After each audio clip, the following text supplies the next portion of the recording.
La noche del hombre gato.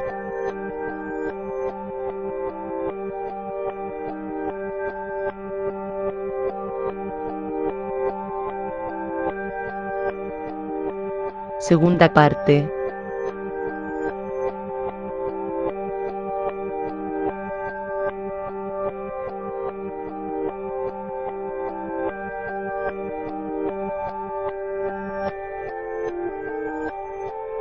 Veo que la querían mucho, dijo Alicia. Dejaron atrás el frenético recibimiento y se frotó el cachete con la mano, mientras Elba forcejeaba con la puerta para poder ingresar al departamento. Era pequeño, con 2 dormitorios y una cocina-comedor. Contra la pared de la cocina se emplazaba una antigua heladera, cuyo motor reproducía un molesto sonido chirriante. La invitó a tomar asiento y miró la pantalla del televisor encendida en el canal ARC, que mostraba una publicidad sobre prevención del cólera. La tele prendida y el ambiente iluminado con tenue luz. Señales inequívocas de que había alguien más en el departamento. Eugenio. El grito saturado de Elba, dirigido a las habitaciones del fondo, le pusieron los pelos de punta. Deja de hacer eso, que hay visitas. El volumen de su voz para advertirle la presencia de Alicia descendió drásticamente. Alicia oyó el crujir de una madera, aquel sonido que emite una cama desvencijada cuando uno se levanta sobresaltado, y lo que vio acercarse recrudeció la escalofriante sensación que recorrió su cuerpo cuando Elba gritó. Una dilatada sonrisa exhibía escasos dientes podridos y amarillentos, acompañada por un par de verdosos ojos, fijos como piedras. Destilaban cierta ingenuidad, pero también una naturaleza patológica y peligrosa. Alicia no pudo disimular el disgusto cuando confirmó que ese rostro pálido, de rasgos desagradables y expresión desorbitada, iba a tono con el resto de su pestilente cuerpo esquelético, ese tronco aplanado a la altura del pecho como si hubiera una ausencia total de carne y, al contrario, la zona abdominal sobresalía con una hinchazón que le recordaba a unas imágenes que había visto de los desdichados niños de Biafra. Pero ella sabía que era un poco exagerada, y tuvo una noche complicada en un barrio desconocido, así que, posiblemente, esa panza, que no dejaba de ser desagradable, como toda su escuálida contextura, era más parecida a la de un tipo delgado adorador de la cerveza, más que a un chico desnutrido de una lejana región nigeriana. No solo era la fealdad, sino esa expresión en el rostro que la incomodaba y, peor aún, era el nauseabundo olor que emanaba su cuerpo. El agua de un buen baño lo había abandonado durante semanas, y el calor acentuaba ese hedor invasivo. Mirándolo bien, podía distinguir en ese chico desaliñado, de mirada desorbitada, algunos rasgos que se aproximaban sutilmente a los de Elba. ¿Vos sos la sobrina de Amanda?, le dijo, acercándose con temerosa curiosidad. Ella asintió con la cabeza, y con una torpe acción, propia de una persona inexperta al contacto físico con mujeres, se tiró encima de ella y la abrazó con un desmedido cariño. Eugenio, no seas tan efusivo. Es mi hijo. Es un poco demostrativo, pero es buen chico. Luego de ahogarla con su hediondez, se separó y extendió su huesuda mano para unirla a la de ella. Mucho gusto, Eugenio me llamo. Pero tengo muchos apodos. Ella no alcanzó a decir su nombre. Su mente se enfocó en la desagradable sensación de viscosidad que sintió en la palma de su mano al hacer contacto con la del horripilante vecino de Villa Celina. Una acuosidad ligeramente pegajosa que se mantuvo con ella cuando se apartó con repugnancia. Hace calor, es transpiración, es solo transpiración, se dijo a sí misma. Se llama Alicia, le explicó Elba, y vino a saber más sobre su tía y su mamá. Pero no te incumbe a vos hablar de eso. Come algo, charlamos un rato sobre su familia y se va a su casa. Eugenio rezongó. Nunca dejaba de mirarla, como si intentase impresionarla o llamar su atención. Pero yo también quiero hablar con ella. Sí, pero no de eso. Si querés, ponete a mirar tele hasta que termine de hacer la comida, pero no la cargosees. Alicia amagó con abrir la boca para sacar a pasear una hipocresía que no le era propia, salvo cuando era necesario, como lo había demostrado anteriormente, fingiendo interés en una anciana para quitarle información. No me molesta, pensó en decir, pero la verdad es que le molestaba en demasía la presencia de ese joven que parecía compartir la misma edad que ella. Se cayó la boca y continuó mirando la televisión con apatía. Eugenio aceptó la propuesta, cualquier cosa que compartiese con la extraña joven le iba a parecer novedoso e interesante. Con una insistente sonrisa miraba a la pantalla y a ella, a la pantalla y a ella. ¡Qué idiota, no!, decía por momentos, si la situación ocurrida en la tele ameritaba ese comentario. aunque nunca lo ameritaba. Todas las personas que la imagen reflejaba le parecían idiotas, y las situaciones, para él, eran siempre graciosas. Aunque realmente era un bruto intento por entablar una relación con Alicia. ¿Qué idiota, no? Sí. Ja, qué idiota, ¿no? Sí. A pesar de su imbecilidad supina, reparó en la actitud apática de Alicia. La cabeza de lado apoyada en su mano y un gesto de creciente fastidio en su rostro. El escuálido con ojos dementes, como saliendo de sus órbitas, reía y se burlaba cada vez que en un insípido y rancio programa político llamado Contragolpe, los periodistas o invitados acotaban algo o manifestaban su insulso, débil y controlado punto de vista. Pero de pronto paró de decirles idiotas. Qué aburrido, ¿no? Alicia giró la cabeza y vio la abultada espalda de Eva elaborando algún plato de comida, que ella esperaba desesperada. No solo por el hambre, sino para iniciar la conversación que la lleve a conocer toda la verdad. Sentía que la vieja desaliñada estaba haciendo tiempo, pero justo en ese momento se acercó con una abundante fuente de ensalada que depositó en el centro de la mesa, y luego bajó la vista para encontrarse con dos pequeñas albóndigas dentro del plato. Rodeó la bola de carne con el tenedor arrancando un bocado y aguardó a que la mujer se siente junto a ellos. Esto está muy bueno, asumió Alicia. Elba devolvió una sonrisa que acentuó sus arrugas y le alcanzó un vaso, cuyo contenido era un espeso líquido verde. Tomó un sorbo, y no sabía tan mal. Es un nutritivo jugo de hierbas. Amanda me dejó a cargo de una de las sucursales de sus herboristerías. No solo a mí, sino a la mayoría de los vecinos de este edificio, explicó la mujer mayor. Alicia observó que el vaso de Eugenio estaba lleno de agua. A él no le gusta mi jugo de hierbas, es un exquisito, dijo Elba, apresurándose a dar una justificación.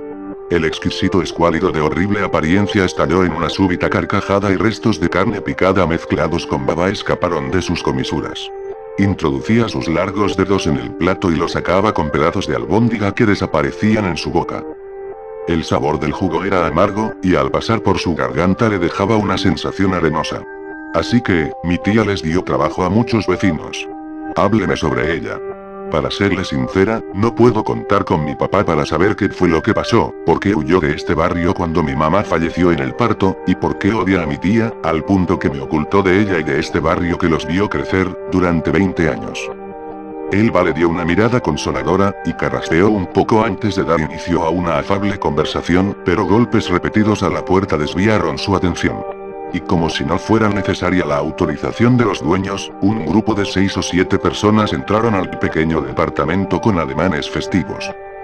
La comisaría de vida felina estaba silenciosa, sumamente calma luego de una agitada noche que culminó con la detención del delincuente disfrazado, conocido como Hombre Gato e identificado por las autoridades como Pedro Moyá, hermano menor del oficial Marcelo Moyá. La descascarada pared de la celda mal iluminada haría una mayor sensación de dejadez en su encierro. Una sombra larga se proyectó frente a él y levantó la cabeza para ver de quién se trataba. Siempre estuviste enfermo. No quise verlo, pero siempre lo supe. Mírate ahora. ¿Esa flaca te hizo la marca que tenés en la mejilla? El oficial Moyá lo miraba desde afuera de la celda. La cara de su hermano presentaba moretones en los ojos, labios hinchados y la hincada de unos dientes que le dejaron una superficial hendidura roja, viva, de contorno irregular. La mirada perdida de a quien llamaron el Hombre Gato se iluminó de repente. Esa puta gritona arruinó tu intento por dejarme escapar. Si no se hubiera metido, yo no estaría acá. El hermano mayor insistió. Desde chico que sos un pervertido. Sí. Siempre lo supiste. ¿Te acordás de la prima? El uniformado fue sacudido por recuerdos de su adolescencia. Sí. Siendo chico, casi joven, metías tus manos en ella, que todavía era una nenita. ¿Cómo podías hacer eso? Te acordás muy bien, porque vos eras el que me pedía que le levante la pollera. Te quedabas mirando y te gustaba. Te gustaba mirar. El policía se vio deseoso de matarlo y eliminar esa voz que, mediante el empleo de hábiles archivos en su memoria, le traía recuerdos que lo emparentaban íntegramente con la mente enfermiza de ese criminal. Y ahora ya no sabía quién era el que se encontraba encerrado, si era él mismo o su hermano menor. Me quisiste dejar escapar para liberarte de mí. Te conozco. El oficial Moya se acercó a la celda. Entre las sombras manipuló un llavero y en un instante, la puerta de la celda estaba abierta. Mis compañeros duermen por la gilada que le puse al café. Quiero que te vayas de este barrio y no vuelvas nunca más, Porcelina. Te vuelvo a ver y te inflo. El magullado muchacho, que aún conservaba su ropa negra, se acercó con una sonrisa sádica y le besó la frente antes de iniciar una carrera que lo alejó de la comisaría en pocos segundos. Ágil y veloz como lo describieron en los medios periodísticos, corrió derecho hasta toparse con Olavarría. La calle estaba desolada a esas horas de la noche, apenas lejanos aullidos de perros que lo sobresaltaba de a ratos. Pero cuando quiso acordarse, ya se encontraba frente al puente Olavarría, aquel que une Vida Felina con Villa Madero. Su plan era sencillo: abandonar el barrio, inicialmente. Solo debía cruzar el puente para alejarse del inminente peligro de ser encontrado, refugiarse en la Villa de Madero, y luego trazaría otra ruta de escape. Cruzar el puente. Tan simple como eso. Pasar por el puente en el que no había un solo policía y la oscuridad de la noche cerrada ayudándolo a ocultar sus estropeadas facciones para no ser reconocido. Todo iba bien, excepto por un anómalo sonido de las ramas de un alto árbol crujiendo delante de él. Algunas hojas se desprendieron y cayeron al piso, a escasos metros de donde estaba parado.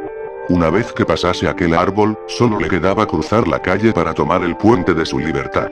¿Qué podía ser? ¿Qué podía espantar a un tipo que aterrorizó durante días a muchos habitantes del barrio? Caminó desafiante y lo que ocurrió luego le provocó una horrible sensación eléctrica en su pellejo. Desde el árbol en donde él percibió los ruidos, brincó una enorme figura negra que aterrizó a un lado del puente, camuflándose en el pastizal. Como si le hubiera leído la mente.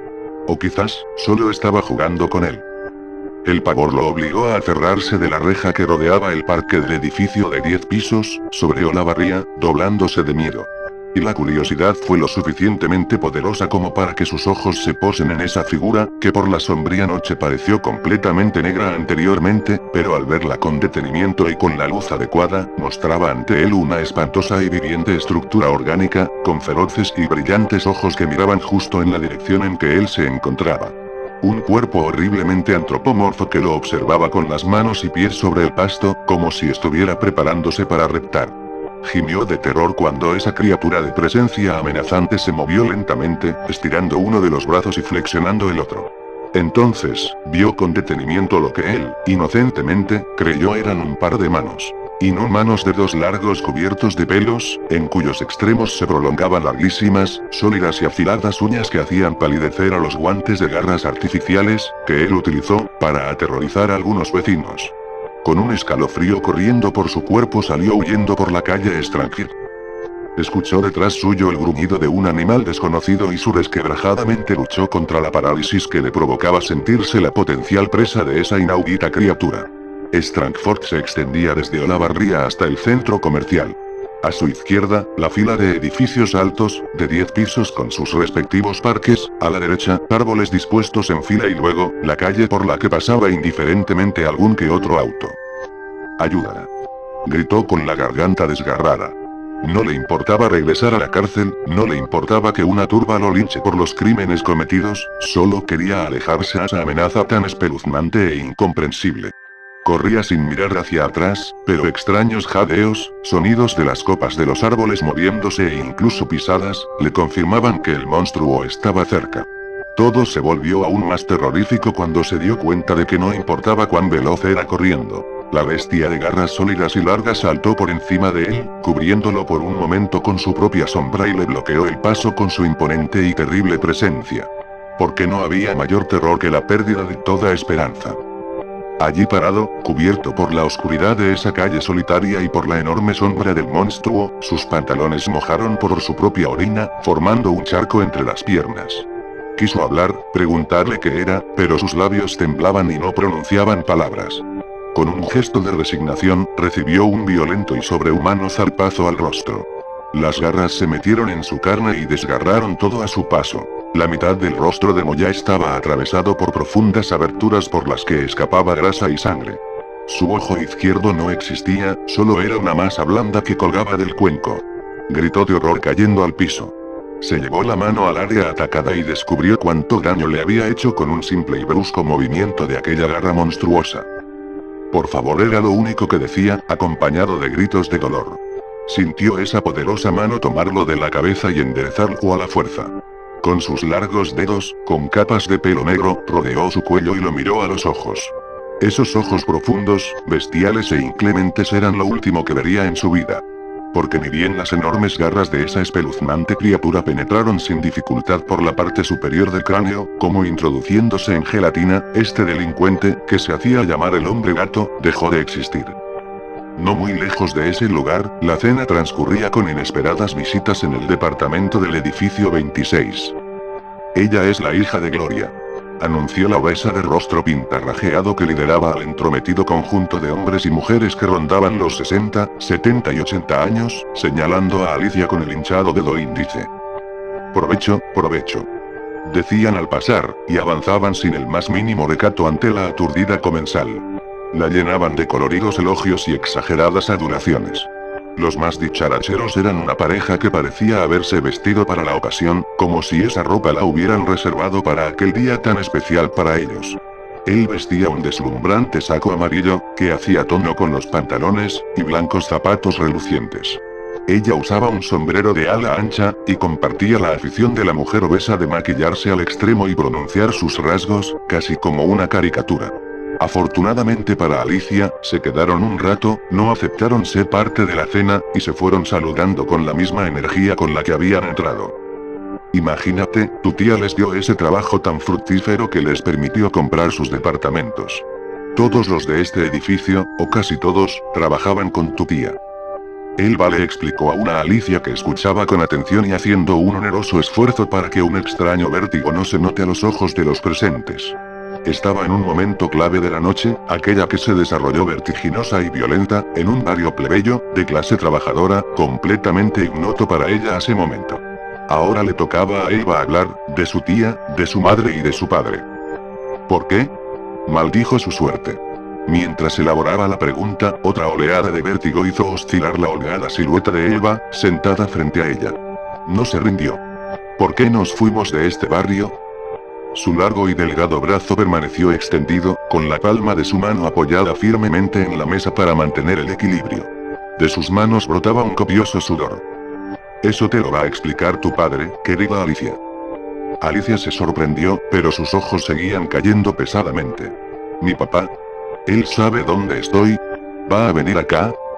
Una acogedora sonrisa brotó de los arrugados labios de Eva, que asentía. Sí. Él ya sabe que llegaste, y ahora viene por vos. El campo visual se le cerraba cada vez más, hasta que todo se volvió negro. El desmayo era un hecho, y ya no podía seguir ocultando su malestar. Un acelerado Ford Orion dio una irresponsable curva y tomó el puente Olavarría, desde Madero hacia Villa Celina. Las manos aferradas al volante se humedecieron por la transpiración y trató de fijar su mirada al centro. Pero a su lado, sobre Stratford, luces de varios patrulleros de policía llamaron su atención. Bienvenido a Villa Celina. La puta madre. Pensó amargamente, y como si hubiese llamado a su propia desgracia, el auto Orión, año 1995, comenzó a temblequear, y finalmente se detuvo. Mala señal, muy mala señal. Se acercó a los policías, mi auto se descompuso, busco a mi hija. No le prestaron mucha atención, y no es para justificarlos, pero frente a ellos había una escena escalofriante. Depositado sobre la calle, sobre un creciente charco rojo, yacía un hombre de negro con la mitad del rostro arrancado, un ojo perdido, 4 orificios profundos en su cabeza por donde brotaba mucha sangre y restos de masa encefálica, que se desprendían para caer sobre el asfalto. Aléjese, caballero. Le dijo un uniformado de muy mala gana al azorado Francisco. Contuvo sus ganas de vomitar y se alejó con la certeza de que había llegado en el peor momento. Tenía que encontrar a Alicia antes de que sea tarde. Corrió, perseguido por un miedo que lo atormentaba desde el pasado, dejando atrás a ese resto de carne muerta y a su propio vehículo, que lo había abandonado la noche en que más lo necesitaba. No importa, ya estaba dentro del barrio, y sabía muy bien a dónde debía encaminarse. Uno de los tantos policías que se encontraban en la escena miraba tan estupefacto como miró Francisco. Se puso de rodillas y lanzó un desgarrador y angustiante grito. Mi hermano, chilló, antes de que lo separen del lugar. Tranquilo, Moya, lo siento mucho, Moya, repetían alrededor suyo. Fue esa hija de puta. Ella lo mordió antes y ahora le hizo esto. Deliraba en su dolor, buscaba un culpable de la muerte del culpable de su hermano, y mezclaba hechos ciertos con absurdas e inverosímiles suposiciones. Finalmente me recuperé del desmayo, pensó Alicia, depositada en la cama de un pequeño y oscuro cuarto, pero un pestañeo borró aquella afirmación inicial. Su musculosa blanca y suelta, el jean, la riñonera, en la que guardaba la foto y el Discman, y las botas habían desaparecido completamente. Desnudo su cuerpo elástico, grácil y largo, tendido sobre el pasto que le provocaba intensa picazón en la espalda. Se incorporó sobresaltada al ver que un reducido grupo de lo que parecían ser indígenas, vestidos con mantos de pieles de nutria, la rodeaban mirándola severamente. Pero no amenazante, sino desgarrados y culposos por algo que ella no alcanzaba a comprender. Detrás de ellos, figuras ensombrecidas se acercaron, y al pasar frente a ellos, las siluetas de los indígenas se esparcieron como polvo y desaparecieron misteriosamente. Fueron reemplazadas por lacios y avejentados cuerpos desnudos, con mujeres con pechos colgando hasta sus vientres y hombres con barrigas arrugadas, llenas de manchas y vello blanco por todos lados. Retrocedió con sus pies descalzos cubriéndose de barro hasta los tobillos, y entonces reconoció a esas personas. Elba, la del cabello blanco desordenado, la obesa efusiva de ridículo y exagerado maquillaje con sus carnes rollizas y abultadas en todo su esplendor, la pareja de ancianos extravagantes. Ella despojada de su sombrero de ala ancha, de su colorido vestido. Él sin el reluciente saco y pantalones amarillos, 5 o 6 vecinos detrás que reconoció como los que entraron a saludarla junto a ellos, y adelantándose para quedar en primera fila junto a la gorda, a Elba y a la pareja, el desquiciado de Eugenio. Su mirada no era la misma, estaba como sedado por una fuerza superior, serio, con una enormidad colgando floja entre las piernas. Sintió una presencia detrás suyo y giró bruscamente. Una mujer, que inmediatamente reconoció como su madre muerta. Alzó la cabeza para exhibir unas marcas rojizas en el cuello. «Mamá». El espectro no le respondió y habló con un eco. «¿Ves esto?» Gualichu lo hizo. No era la primera vez que veía a la madre en sueños, pero no recuerda una ocasión anterior en que lograba escuchar su voz, ni un momento en que su imagen era tan nítida como ahora. Y nunca había visto esa marca en el cuello. «Anda con tu papá, y haz lo que tengas que hacer». «¿Dónde está papá?» «Allá». Gloria, madre de Alicia, señaló un espeso árbol con un tronco grueso y resistente. Una desagradable luz rojiza brotaba por encima de él, mientras Elba, Eugenio, la gorda y la pareja murmuraban palabras ininteligibles cerca de ella. Miró por encima del tronco y observó a su papá, Francisco, mirando de perfil, como buscándola. «Papá. Papá». Le gritó Alicia, pero no la escuchaba, o no se daba por aludido. Corrió hacia él, lo tomó de un brazo enérgicamente para llamar su atención, pero este se desprendió como si una fuerza imparable lo hubiera desgarrado con un corte profundo. Su mano se cubrió por la sangre de Francisco y despertó con el estruendo de un balazo. No estaba desnuda, no estaba sobre el pasto, no había personas alrededor, ni indígenas de miradas severas, ni su madre espectral con el cuello marcado. Pero estaba ocurriendo una situación afuera del edificio. Había un hombre de aspecto cándido con un arma en la mano, discutiendo con un grupo de personas. «Papá», pensó Alicia, aunque nunca en la vida lo había visto armado. Armado, agresivo y en este desconocido barrio llamado Vida Felina. ¿Era un sueño?, pensó. Su reciente experiencia sensorial, tan confusa como enigmática, la dejó en un estado de ensoñación en que lo real y lo ilusorio estaba apenas separado por una desvaída línea. No podía desatarse de aquella pesadilla y distinguir entre el sueño y la realidad. Hasta que un balazo al aire la despertó por completo. Su padre alzó el brazo y disparó apuntando al cielo, alejando a las personas que le rodeaban. No le importó el carácter surrealista de la escena, solo quería comunicarse con su padre y alejarlo de un potencial peligro. Papá. Estaba acostada en una cama matrimonial de la habitación del fondo de la estrecha vivienda. Desde la ventana podía ver, pero no intervenir. Saltó del lecho y enfiló para el otro cuarto a los gritos. Elba, Eugenio. Temía encontrarse a Eugenio en una situación desagradable y comprometida, dedicándose el afecto íntimo que no encuentra en otros lugares. Pero no estaba en la habitación desordenada, tampoco Elba. Cruzó el comedor hacia la puerta de entrada y salió con facilidad, ya que estaba sin llave. Bajó por el laberíntico y estrecho pasillo de escaleras rectas, chocándose el hombro con la baranda. Una mujer nonagenaria de aspecto fantasmagórico y túnica blanca le sonrió al abrirle la puerta del edificio, facilitándole el egreso al exterior. Pasó que Francisco llegó al edificio e intentó llamar a Alicia. A través de la puerta principal, comenzaron a salir en una ordenada fila personas de blancas túnicas, cuyos cuerpos se traslucían de acuerdo al enfoque de la luz, con un paso lento pero decidido. Era como si estuviera viviendo una vez más esa fatídica noche en la que perdió a su mujer. «Devuélvanme a Alicia», gritó a los añejos vecinos, pistola en mano. El grupo de figuras blancas avanzó hacia él, y entonces efectuó un disparo al cielo, provocando que estos retrocedan instintivamente. No dudaba que ellos estaban al tanto de la presencia de Alicia, y tampoco dudó en apuntar directamente hacia estas extrañas personas, que inmediatamente posaron sus rodillas al suelo. Ingenuamente, Francisco pensó que finalmente habían sucumbido a su ira respaldada por un arma letal, pero estaba equivocado. Las personas arrodilladas miraban más allá, por encima de sus hombros. A lo lejos, seguida por hombres y mujeres de igual vestimenta que aquellos que lo rodeaban, iluminando el camino con antorchas, una atractiva mujer de manto rojo se aproximaba. Francisco bajó la pistola, visiblemente perturbado. Amanda. No quería reconocerlo, hasta que la tuvo lo suficientemente cerca y volvió a ver, una vez más después de tantos años, esa expresión gélida, como implacable. Todo era una mentira, lo que quedaba de su familia incluido él había caído en su trampa. No me mires así, no volví de la muerte. Nunca lo estuve. Francisco jadeó con rabia. Planeaste esto, lo planeaste todo. Tu presunta muerte, la llegada de esas fotos de mierda a mi casa, el impulso que necesitaba Ali para venir a este barrio maldito. La frialdad de la sonrisa de Amanda, asintiendo cada una de sus suposiciones, lo enfureció aún más. Levantó el revólver y lo dirigió a la altura de la frente de la mujer. Y entre uno de los árboles cercanos se escuchó un movimiento de las ramas y hojas agitándose por el pasar veloz de algo. Tan veloz, que Francisco apenas vio una figura negra atravesándose, un sonoro y deforme rugido y una desgarradora sensación en la mitad de su brazo. Un relámpago oscuro que atravesó su carne utilizando 4 garras centelleantes. Presa del horror, vio cómo buena parte de su extremidad se desplomaba en el suelo, la mano inerte aún aferrada a la pistola y en el otro extremo, unido a su cuerpo, jirones deshechos de sangrante carne. Pegó un agonizante alarido y cayó de rodillas, emulando la postura del resto de las personas que lo rodeaban. Con explosivos latidos de dolor, miró a su bestial atacante. El hombre gato.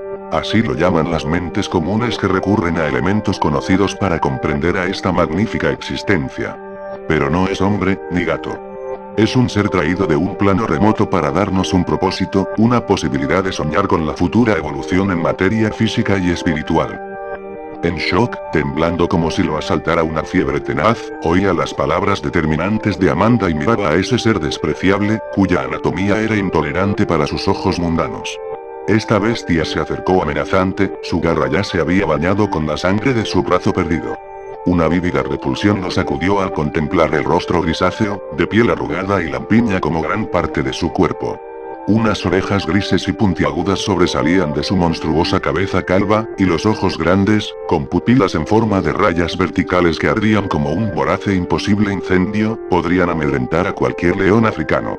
Sutiles músculos, como los de un animal entrenado, surcaban su largo cuerpo de piel gris oscura, que presentaba abundante y negro pelo en lugares precisos de su horrenda anatomía. La espalda estaba recubierta por un áspero pelaje negruzco, al igual que sus antebrazos por los que emergían sus letales garras, y en el área de la cintura presentaba un natural y constitutivo taparrabos formado por aquel pelo seco y oscuro.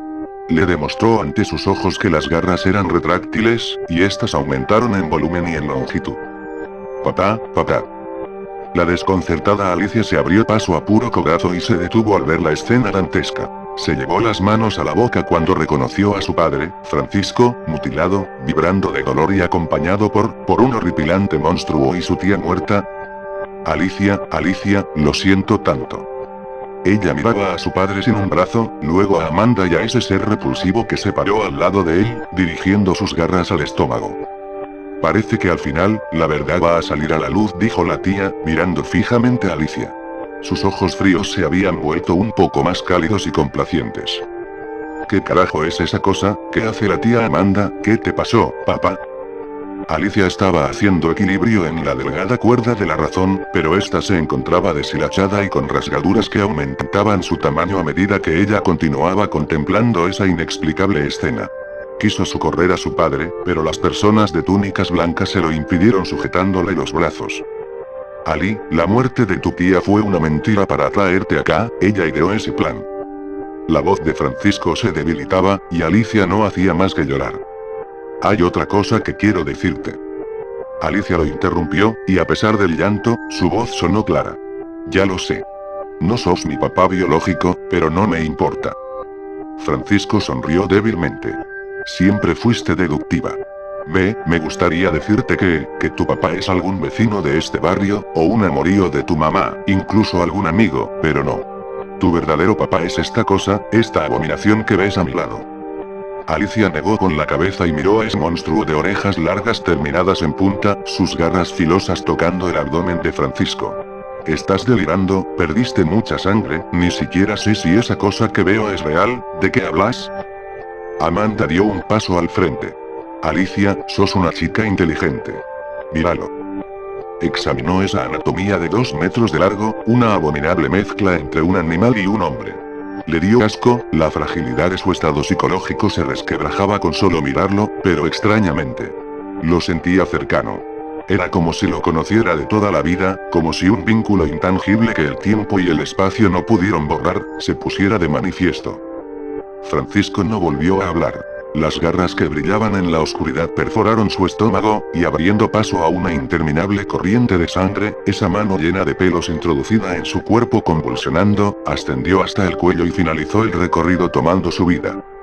Alicia se sacó de encima a los que la sujetaban y corrió hacia Francisco. Podía ver sus órganos saliendo de ese canal profundo y sangrante. Manchó sus propias manos de sangre tocando su cuerpo destrozado, y alzó la vista solo para proferir impotentes insultos. Alicia, lo siento mucho. Pero date cuenta de una cosa, solo así pudiste saber la verdad. Este es tu lugar, esta es tu familia.